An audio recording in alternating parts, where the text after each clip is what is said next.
Hey, what is going on, guys? It is Steven here with the New Producers, and I'm back for another video here.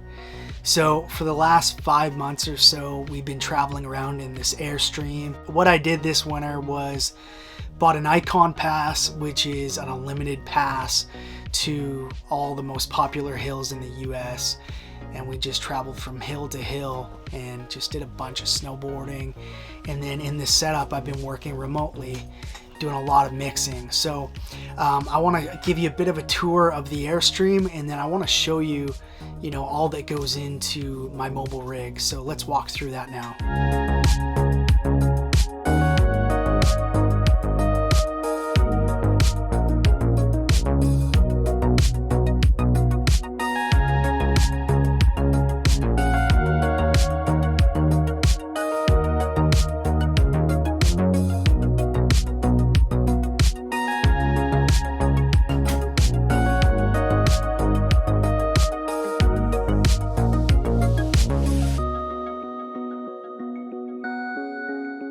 If you are digging this, I'd love it if you'd hit that like button and maybe subscribe. All right, let's get back to the video here. So the rig that I'm traveling around in is an Airstream, and it's a 25-footer International Serenity. We love this model. It kind of has the trim that we were really looking for in an RV. So we've been really pumped with it so far. And we're towing this unit with a 2017 Nissan Titan. It can tow up to, I believe, 10,000 pounds. So these Airstream trailers are fairly light when it comes to RVs. So it has no problem pulling this size RV. So let's talk about the interface that is powering this mobile setup.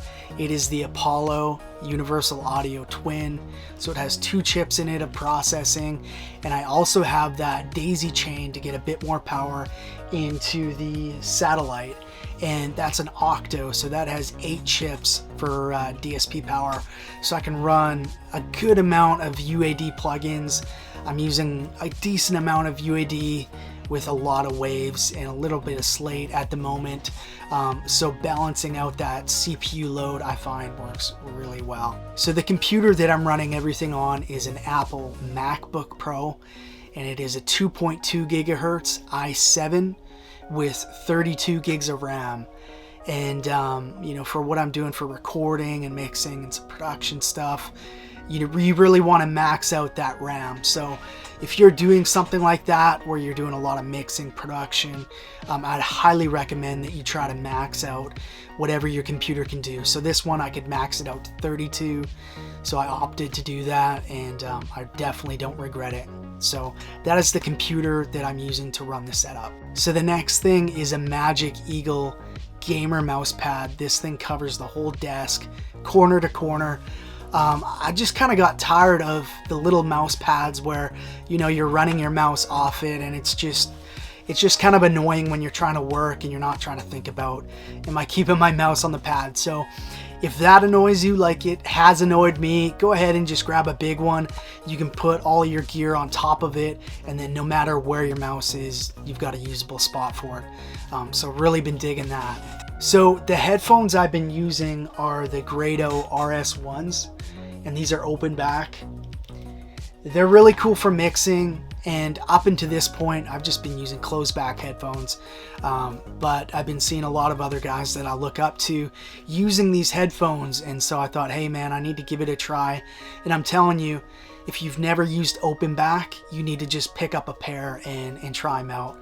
It's a totally different listening experience, and it's way less fatiguing on your ears. So if you find yourself working on productions or mixing all day long, I highly recommend that you at least try a pair of open back headphones. And like I said, these Grado headphones, man, the quality is just top notch. So the monitors that I'm using right now are the IK Multimedia MTMs. These monitors are killer. I just can't say enough good things about them. Really cool thing about them, they come with a measurement microphone. They actually come with 2 of these if you buy 2 speakers. You plug it into the back of the monitor, you hit a calibration button, and it sends out test signals, and it calibrates the monitor right on the spot. You don't have to run any piece of software on your 2 bus, kind of like Sonar works. And that was one thing I didn't really dig about SonarWorks. So it's a great option if you find yourself traveling a ton and in tons of different environments, whether that be an Airbnb, an Airstream, hotel room. You can easily put up your monitors, hit the test signal, and then your monitors will be calibrated to the room and you're off to the races. So I cannot say enough good things about these.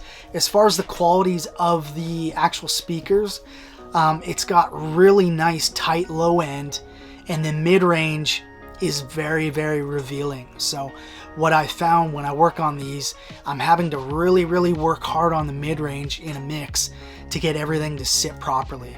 If it's not right in the mix, it's gonna sound really, really bad on these speakers. So I kind of call them the modern NS10 because the mid-range is so revealing. You know, if your mid-range isn't right in the mix, it's gonna sound bad. But the thing that these have on the NS10s is that it's really got a nice extended low end, so you can get a grasp for those low frequencies, you know, sub frequencies. They just really, really impressive. So if you find yourself on the road, I would definitely recommend checking out these speakers. I'm just so happy with them, and I think you'll dig them as well. When it comes time to leave the campsite, I obviously can't leave everything set up like this. So what I've done is went to Harbor Freight, picked up a couple of these Apache 5800 flight cases. They're really hard plastic, and basically you can pluck out all these little squares and kind of accommodate the piece of gear that you're trying to fit in there, and it just keeps everything nice and snug and, you know, super safe, especially if you need to board a plane with them. You know, I've got all this stuff fitting into those flight cases, so for traveling and stuff, I'm just gonna load everything in there and feel really good traveling. I'm gonna put all of this in there. The only things I'm gonna put in my backpack are hard drives.